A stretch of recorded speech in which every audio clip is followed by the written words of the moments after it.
everyone. So I am Kylie. I'm the teen librarian here at Coventry Public Library, and we're going to be starting a new series on our YouTube channel called New Book Fridays, where I'm going to read the first chapter of a new YA book for you. So the first one that we're going to read is Skyhunter by Marie Lu. She is well known for writing the Legend series and Warcross series as well. So this is her new book called Skyhunter. So this is chapter 1. The morning dawns with both sun and rain. Drizzle drifts in the sunbeams, doing everything with a shimmer of light. A storm is moving in. We need to finish our sweep early. Cool wind streams my coat behind me as I head toward our defense compound's main gates. We are at the warfront 50 miles from the steel walls of Newage, Mara's capital, out where our southern mountain ranges give way to dense forests and valleys. The other sides of Mara are protected by sheer cliffs rising 1,000 feet above the ocean, natural formations supposedly caused hundreds of years ago by cataclysmic earthquake.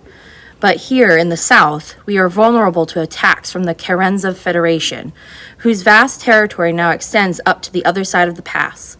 They send their ghosts to wander this in-between land, trying to find a weak spot in our border. So we do a silent sweep every morning, killing any ghosts we encounter. It has been a month since the Federation launched a full-scale attack against us, which we barely survived with a temporary ceasefire. But compromise is difficult when what they want is our nation itself. So the next siege could come today, tomorrow, a month from now. There is no telling. When you're fighting a losing war, you are always on edge. Morning light has turned the sky a bruised pink by the time I arrive at the edge of our compound. As I walk, I notice the metal workers bustling around their stations, the sea silk trim of their hats trembling in the wind. It's the Bosnian, one of them says with a sneer. Another lifts an eyebrow at me. Still alive, huh, little rat? Well, if you die before Tuesday, I'll still win my bet. Words like these used to stick in my chest until it hurt to breathe. I turned my head down in shame and scurry past. But my mother always told me to keep my chin up. Look proud, she would say to me as she patted my cheek, until you feel it. So now I wink back and smile a secret smile. The metalworker looks away, annoyed that his barb didn't hook me. I stand straighter and continue down the path without a word. I haven't spoken out loud since the night my mother and I first fled to Mara's borders, when a Federation shell of poison gas permanently scarred the flaps of my vocal cords. I was 8 years old at the time. My memories of that night are inconsistent. Some clear as crystal, others nothing more than a blur of soldiers and the light of fires engulfing homes. I can't remember what happened to my father. I don't know where our neighbors went. I think my mind has buried most of these memories, shrouded them in haze to protect me. That night left my mother with a head full of snow-white hair, and I came out of it with no more voice and scar tissue twisting the inner lining of my throat. To this day, I'm not sure if I can't speak because of those scars or because of the trauma of our escape, of what I witnessed the Federation doing to our people. Perhaps it's both. All I know is that when I open my mouth, what's left is silence. I suppose I now make use of that silence. In my line of work, at least, it is essential for survival. That was what first drew me to the strikers. When I was small, I would join the crowds to watch the famed patrols head out past Newage's walls, ready to face the Federation's monsters. They are Mara's most elite branch of soldiers, revered by everyone, notorious even in other nations. My eyes would shine at the elaborate harnesses looped around their shoulders and waists, their guns and knives and black steel arm guards, the masks covering their mouths, and the circular emblem embroidered on their sapphire sea silk coats that draped down to their boots. I loved their silence. I loved that it meant survival to them. They moved like shadows, with no sound except the hush of boots against the ground. I would linger there, balanced on the branch of a tree, transfixed by their lethal grace until they had disappeared from view. Now, I'm one of them. It is less glamorous when you are the one riding toward death. Still, it's a job that means I can afford to put food on my mother's table and a roof over her head. Other strikers are at the gate now, ready for our sweep. Corian Wenbara, my shield, is already here, his back turned to me. Dew shines in the high knot of his hair, and a breeze pushes against his coat's hem. I've heard him leave his room this morning when I was still under my furs. He moves so lightly that no one else would have noticed the hush of his door closing. As always, the sight of him settles my nerves. I'm safe here. I tap his shoulder as I reach him, then give him a mock frown and sign to him, "You left without me." Corian looks sidelong at me. He clutches his heart as if I've wounded him. What? And leave little Talon to fend for herself? I would never. He signs, his gestures teasing and light. But, I sign back, but they were serving fresh fish cakes this morning. Did you at least save one for me? I did, but then I had to eat it because you took so long. I rolled my eyes. He just laughs before he reaches into the pouch at his belt and tosses me a cake, still hot, wrapped in cloth. I catch it easily in one hand. My belly growls on cue. Corian laughs again. Look at you, nimble as a deer this morning. I shrug at him before biting down on the cake's tender meat. Savory juices flood my mouth, along with the grit of a minnow egg in the center. When I finish, I let out an exaggerated breath and grin. Nimble and starving, I answer him. Thank you for saving me breakfast, Corian, he suggests. I gesture to him with greasy fingers. You're welcome for my company, Corian. All strikers work in pairs. We are bonded until death from the moment we take our oath. Corian and I have trained together, have fought side by side, have been able to guess each other's thoughts since we were 12. I'm more a sister to him than his blood sisters. When I move, he watches my back. When I lead, he follows. I do the same for him in return. Our lives are intertwined, one indivisible from the other.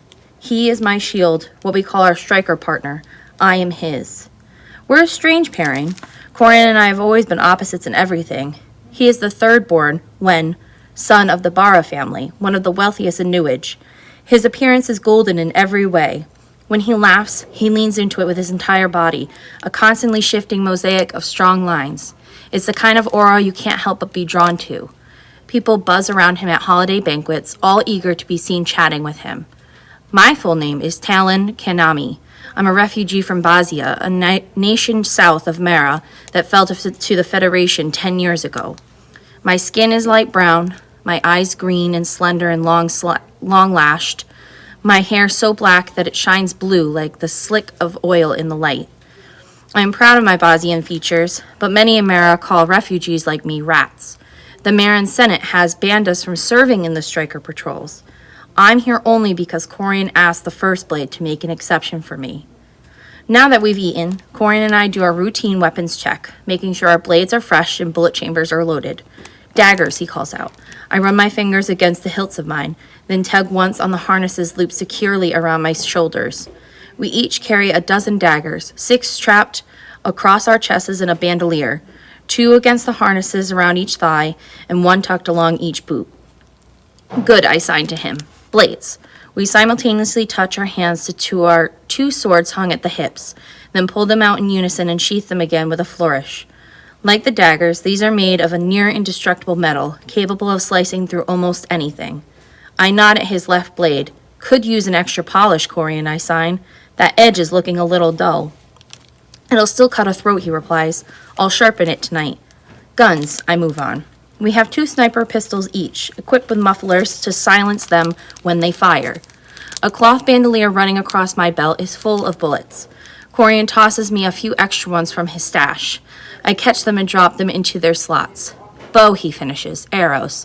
1 crossbow each, strung across our backs, plus a light quiver of arrows, each cushioned with a fabric wrap to keep them from clanking against one another.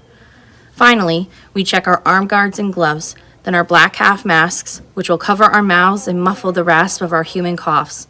As we finish, First Blade Araman Wenkala comes striding down our ranks for a final check. Our leader is young. Some grumble that he's too young for his position. Not long ago, he trained alongside the rest of us as a recruit, but even a few short years as the First Blade has prematurely streaked silver into Araman's thick knot of hair tied atop his head.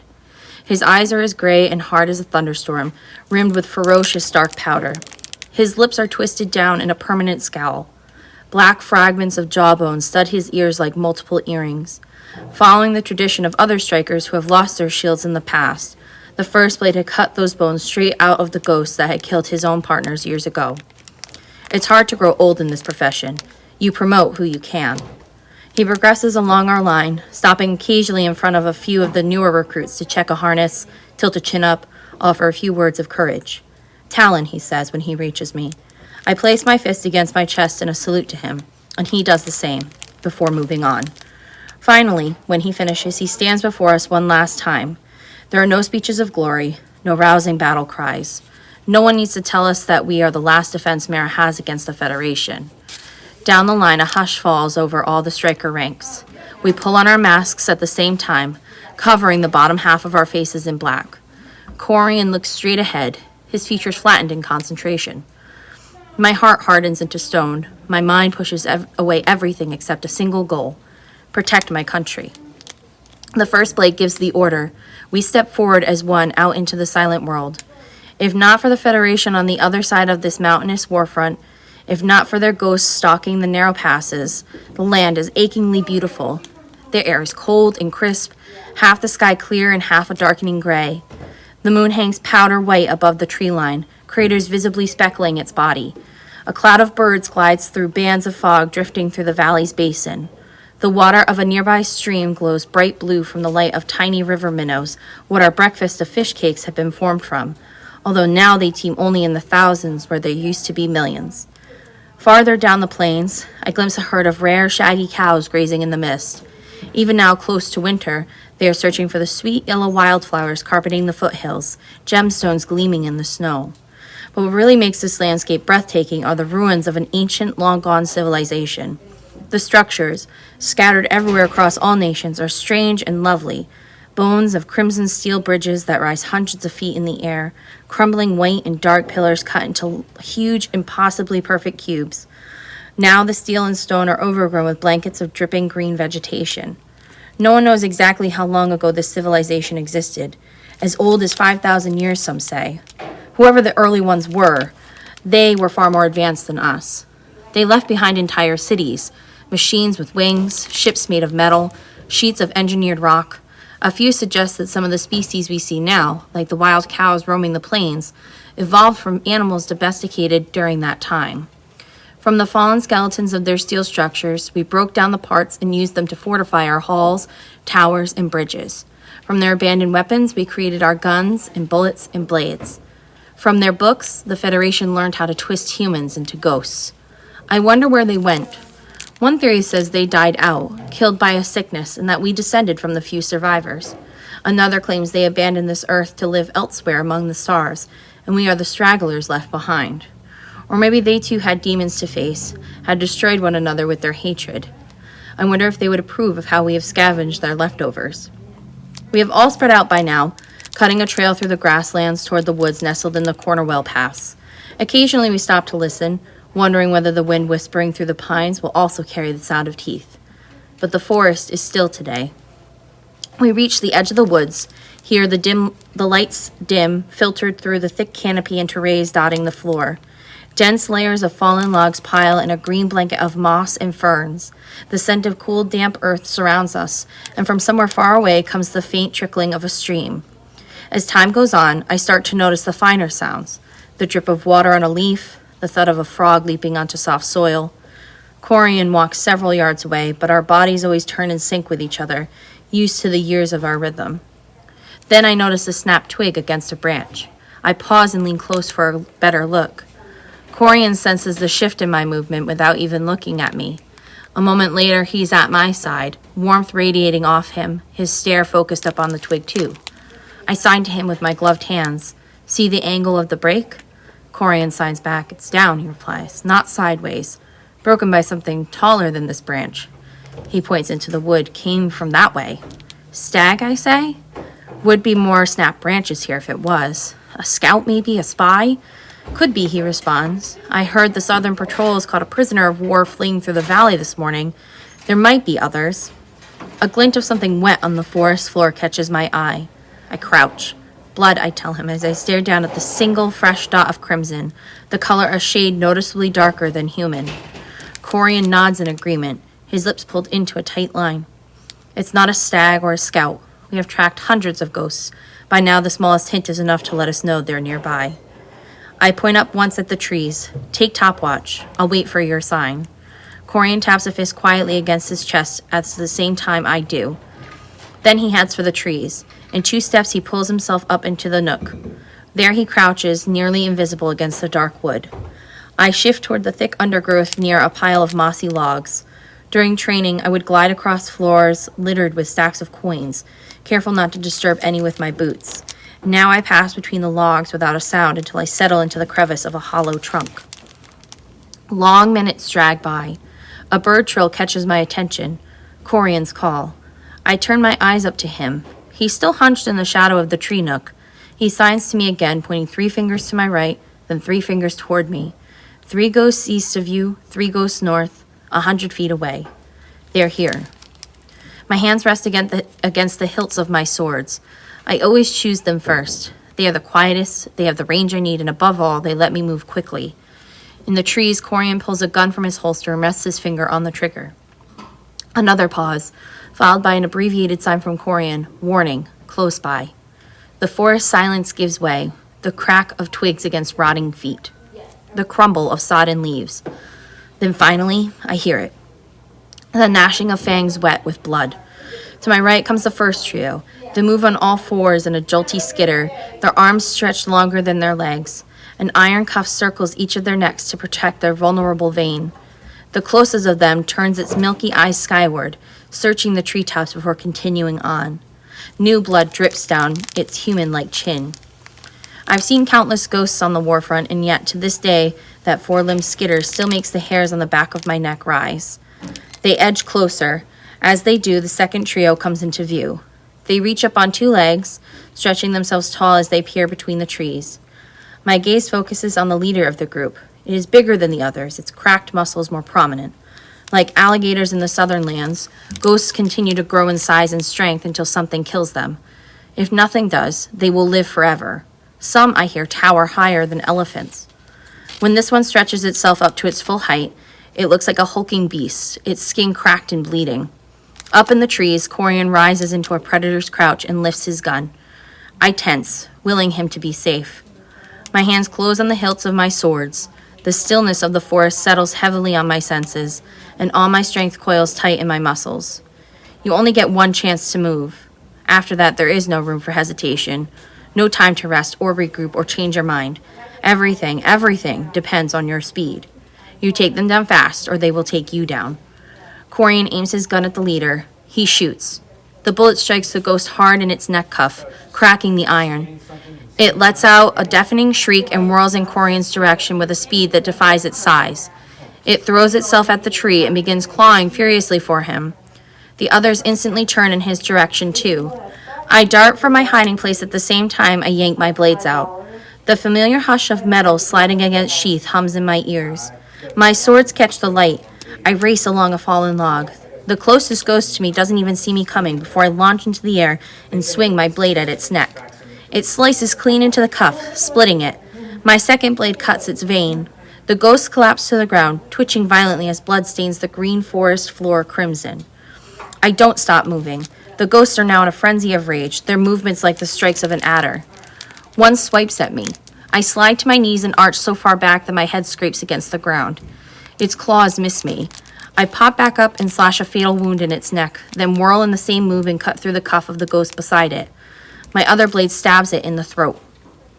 From his vantage point, Corian fires a second bullet down at the leader, hitting its neck again. It flinches away, then lunges at him. My heart lurches. From the other side of the tree, another ghost digs its clawed hands into the trunk and tries in vain to pull itself up toward him. I whip out my gun and fire at it. The bullet strikes true, and the ghost screams, halting its attack against Corian for an instant. Corian points his gun down at the wounded ghost and fires 3 times. The bullets shatter its neck cuff. He fires a 4th shot at the exposed vein, and it stumbles to its knees. The 5th ghost screams at me. My boot snags against a branch on the forest floor. It costs me just a fraction of a second, but in that moment the ghost manages to grip my leg. It hurls me off my feet, and I go crashing into the underbrush.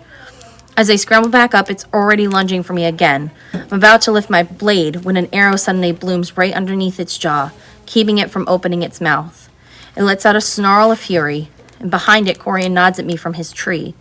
I lash out at its cuffed neck with both blades, 1, 2, 3 slashes, and the cuff finally breaks. I yank out a dagger and stab hard into the vulnerable vein. Only the leader remains now. Stuck with arrows, it whirls and races toward me. I pull out another dagger, tighten my grip on my blade, and brace myself for its attack. Behind it, Corian leaps down. In the blink of an eye, swords appear in his hands. He rushes towards the ghost, and at the last second he darts to one side. I twist to follow him. Corian slides into a crouch right as I reach him. I jump, my boot kicks off against his shoulder, and I launch into the air. I slice down hard, cutting through the cuff. It falls to the forest floor, and without missing a beat, Corian darts up from his crouch and cuts its throat. A shudder courses through it. As I land lightly on my feet beside Corian, the ghost falls onto all fours and then collapses to its side. Corian looks at the bodies littered around us. My hair is tangled in must from the fight, and dark strands cling to my damp forehead.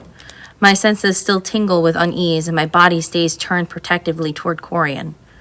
I push my hair back and sign to him, "Are you okay?" He nods, and we exchange a brief smile. Then he breaks his stare with me and goes to check each ghost's body, making sure their veins are cut clean through.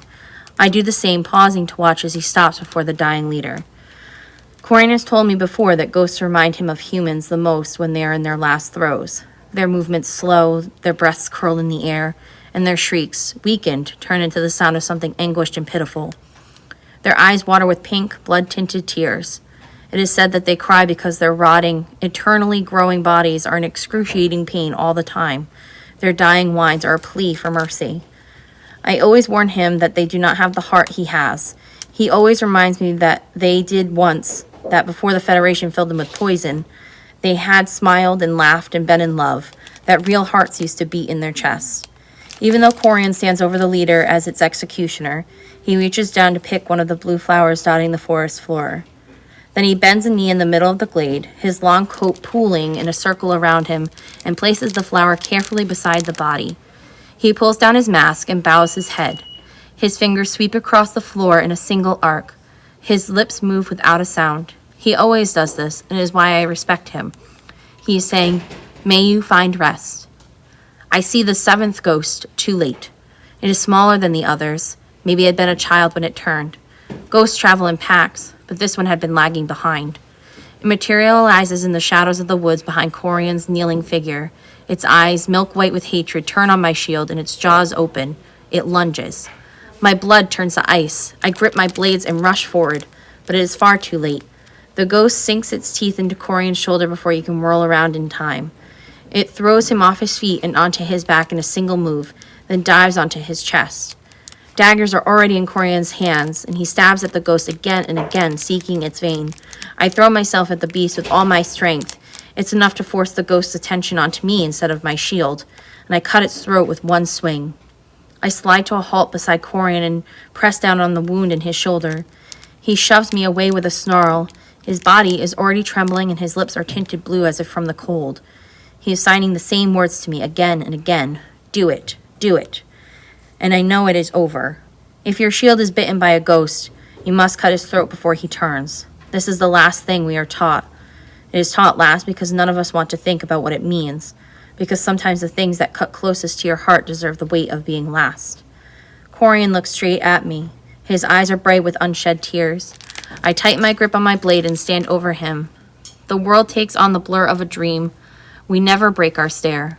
For a moment, I think I won't be able to do it, but my body remembers the motions, even when my mind cannot.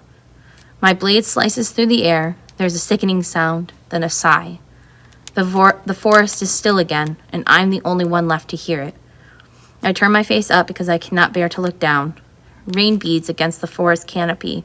Light rims the leaves in icy gold. It takes me a moment to realize that I am trembling.